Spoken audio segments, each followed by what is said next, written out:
le gusta. Sin embargo, el amor de Dios trasciende a cualquiera de las definiciones que cualquier diccionario puede dar y aún de cualquier concepto, cualquier idea que el ser humano de manera individual o en conjunto pueda tener. El amor de Dios es mucho más todavía que todo lo que el ser humano pueda pensar, creer y aún definir. Así que, pues el amor de Dios está por encima de todo, hermanos. Sin embargo, hay muchos conceptos o muchas ideas pues equivocadas acerca de lo que es el amor de Dios. Para que podamos tener una mejor idea, necesitamos verlo a la luz pues de toda la palabra de Dios. Algo que también les comentaba el domingo pasado, hermanos, es que el objeto primario del amor de Dios no somos los humanos. El objeto primario del amor de Dios es Él mismo. Él lo dice en su palabra y nosotros solamente tenemos que aceptarlo y creerlo.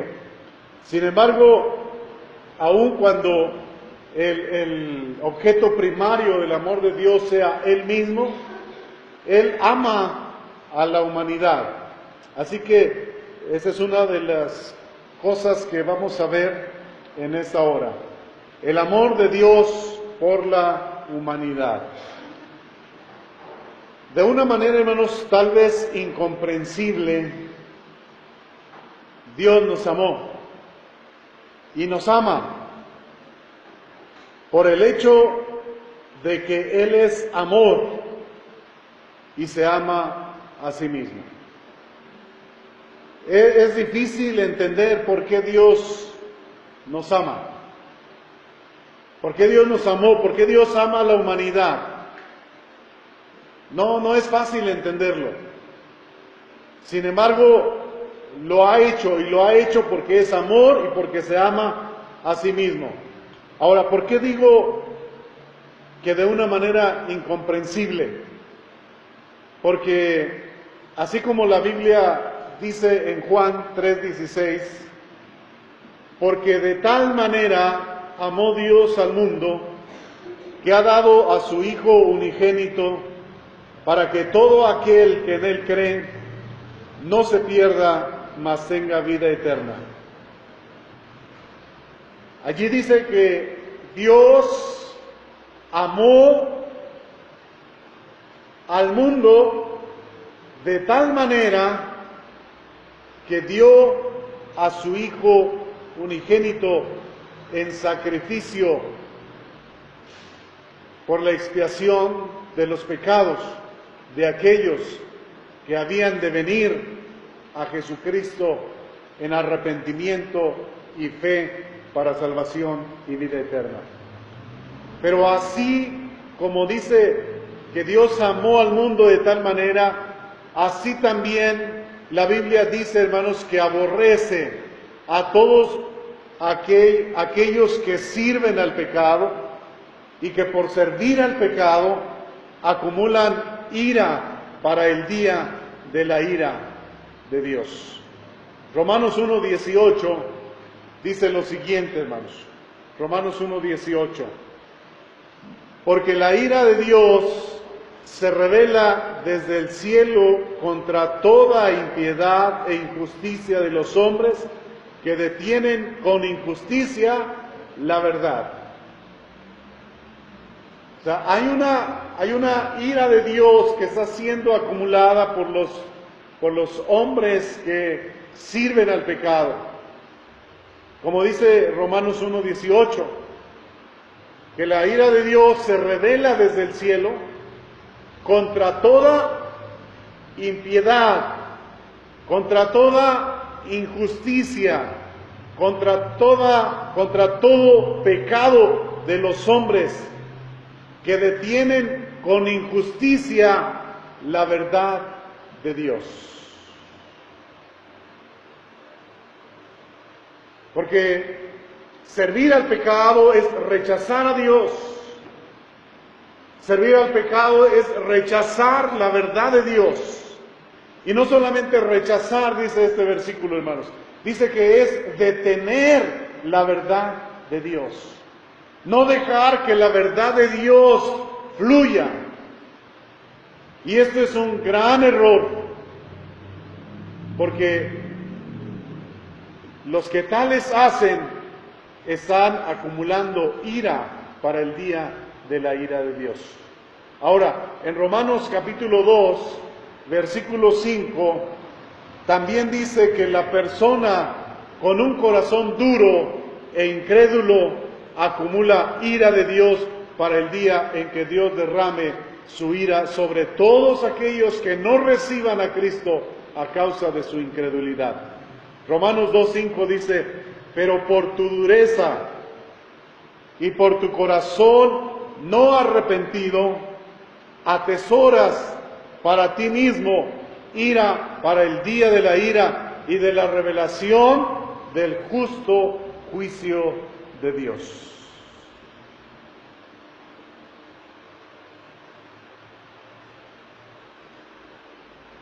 Por eso es que a veces es incomprensible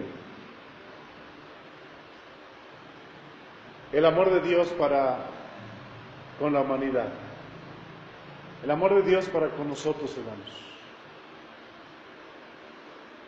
Nadie merece ser el objeto del amor de Dios. No hay nada en nosotros. Ahora, sin embargo, también es muchas veces difícil de comprender cómo Dios ama a la humanidad. Porque miren lo que dice también en Romanos 9, versículo 13 al 16, hermanos. Romanos 9, 13 al 16 dice, como está escrito, a Jacob amé, mas a Esaú aborrecí. ¿Qué pues diremos? ¿Que hay injusticia en Dios? En ninguna manera. Ahora, ¿qué dice allí, hermanos? Que Dios amó a Jacob, pero no decidió amar a Esaú.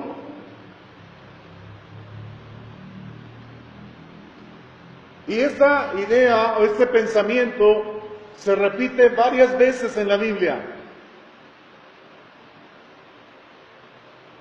Como si Dios seleccionara a algunos, pero no a otros.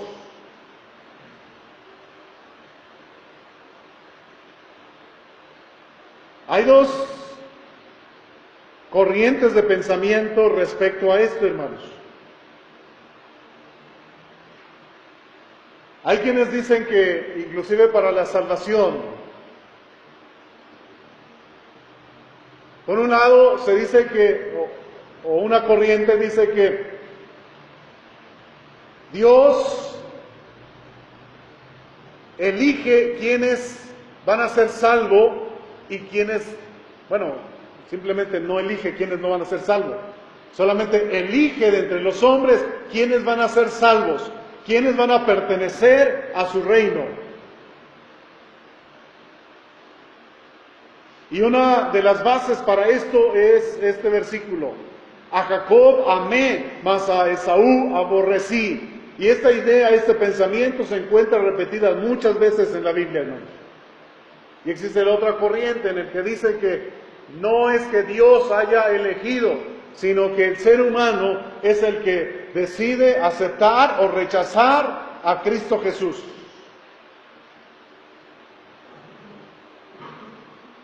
Miren, hermanos, yo no sé ustedes, pero a mí me resulta difícil entender porque las dos ideas y los dos pensamientos están en la Biblia.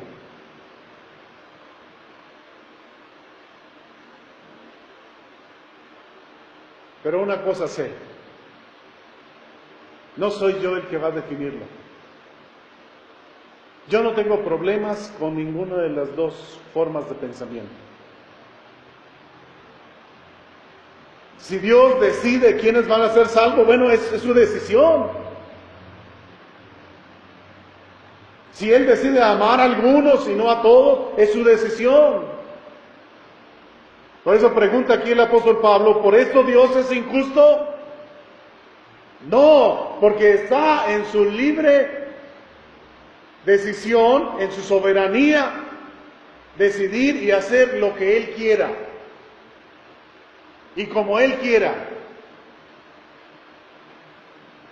Pero si Él decide amar a toda la humanidad, está en su libre libertad de hacerlo también. ¿Quién lo puede impedir?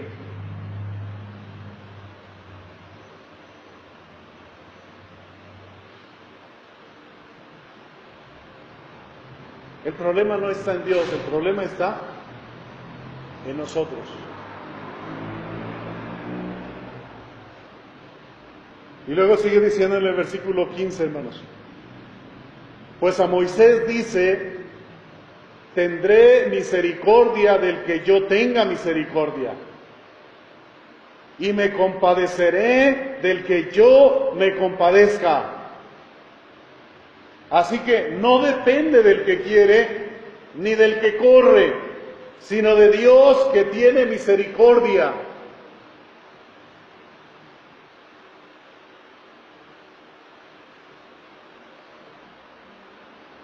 A mí me hace temblar esto, hermanos.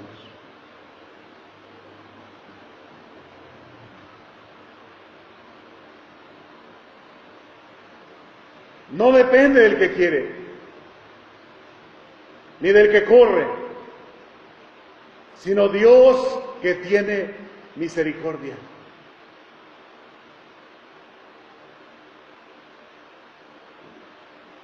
Porque qué terrible pensar que Dios está mostrando su misericordia a la humanidad, y después de que la humanidad sabe que no merece nada delante de Dios,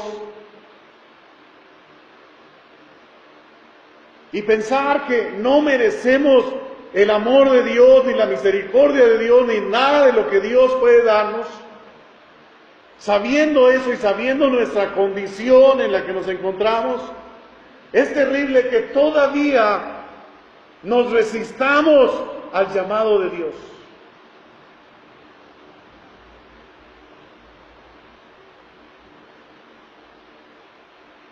Nos resistamos a la voluntad de Dios.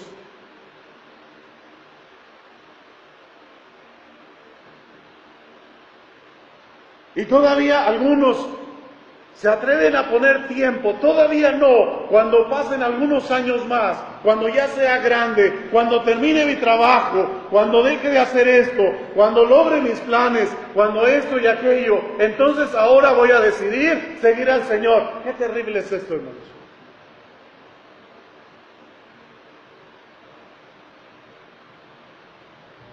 Qué terrible de veras. Como si fueran superiores a Dios. Como si Dios anduviera detrás de ellos. Ándale, sígueme, ándale, búscame, ándale, recibe. Qué triste pensamiento.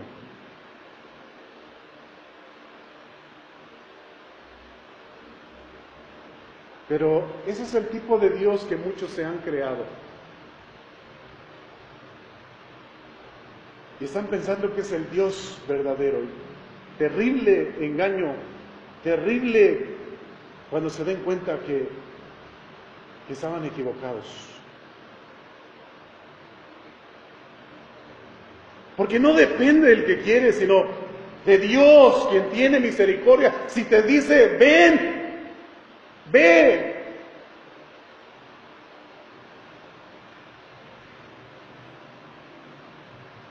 Yo pienso que los apóstoles, los primeros discípulos, cuando Dios los llamó, ellos estaban esperando algo así.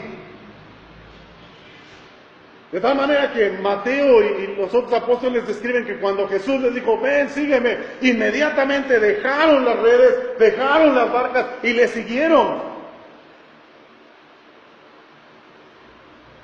Y ahora mucha gente en este tiempo, permíteme, Señor, ahora que haga esto, ahora que haga lo otro, ahora que termine aquí. ahora que disfrute de mi vida, mi juventud, etcétera, etcétera. Así que si Dios nos ama, hermanos,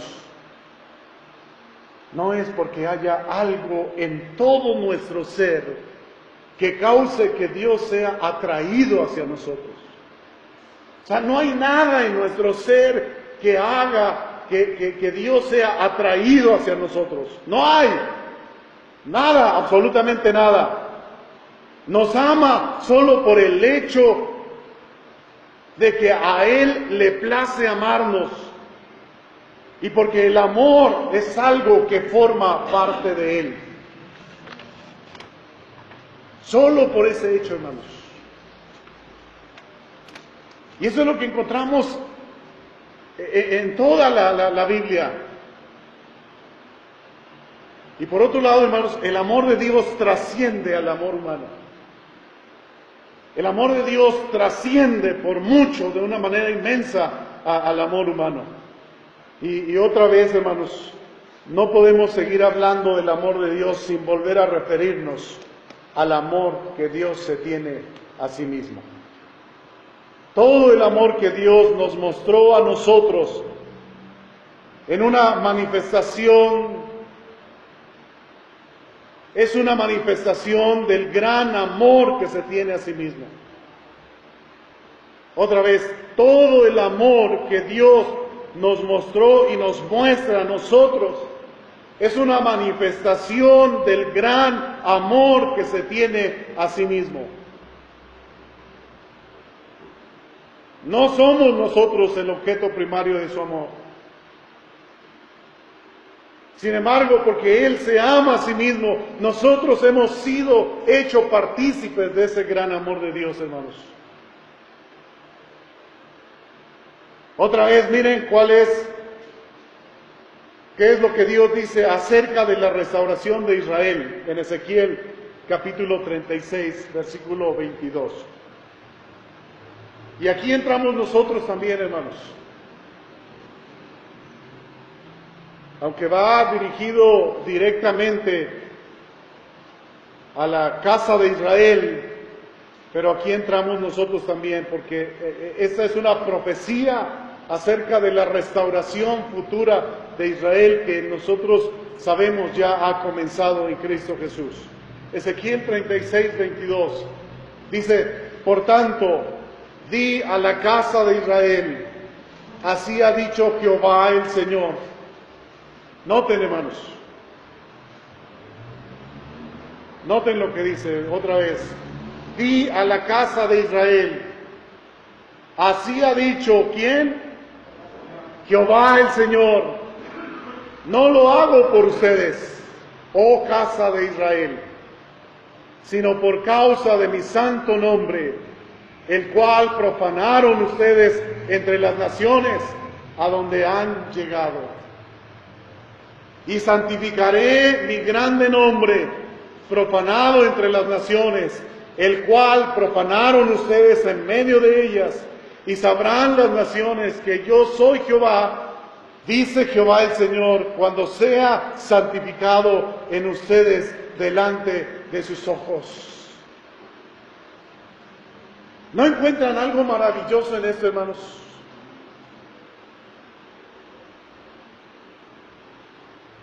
Si en verdad somos hijos de Dios, si en verdad hemos sido salvos, el apóstol Pablo decía, si en verdad han resucitado con Cristo, entonces dense cuenta lo glorioso que es esto. Dios decidió santificar su nombre que había sido profanado. Y decidió santificar ese nombre que había sido profanado, redimiéndonos a nosotros, mostrándonos su amor hacia nosotros y haciéndonos parte de la gloria de su nombre.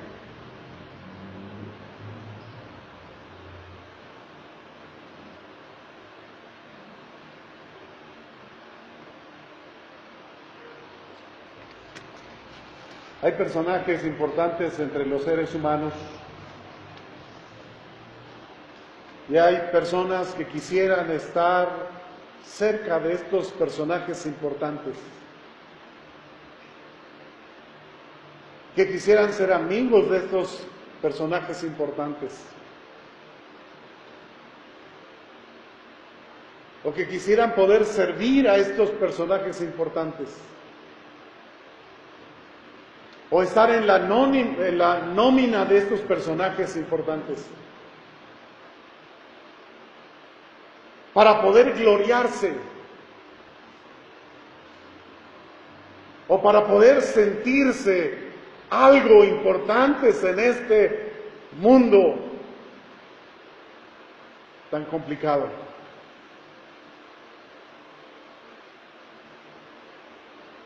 Para poder sentirse que no pasan desapercibidos en este mundo. Y que alguien, por el nombre de otro, pudieran ser nombrados ellos ante muchas personas más.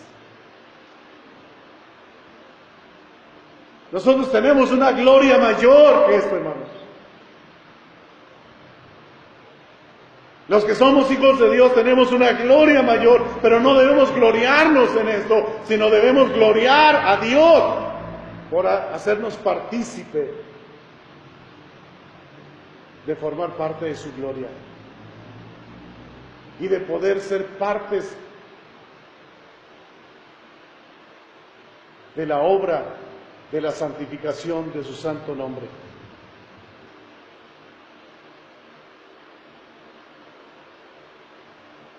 La restauración de Israel, hermanos, comenzó con Cristo en su venida como el Mesías. Y al inaugurar su reino, que ahora está en desarrollo y pronto llegará a su plenitud, nosotros formamos parte de este reino. Por lo tanto, como les decía, estas palabras se aplican a nosotros. Pero notemos lo que el Señor nos dice a nosotros. Ustedes son salvos. Yo los he salvado a ustedes, pero no es por ustedes. Es por mí. Es para santificar mi nombre. Por eso el apóstol Pablo decía, no se jacten. No se jacten de que son salvos. No se jacten de que han sido el objeto del amor de Dios. Al contrario, teman. Esto debe llevarnos a humillarnos delante de Dios. Porque si no fuera por su misericordia, como se decía hace rato, ya hubiésemos sido consumidos.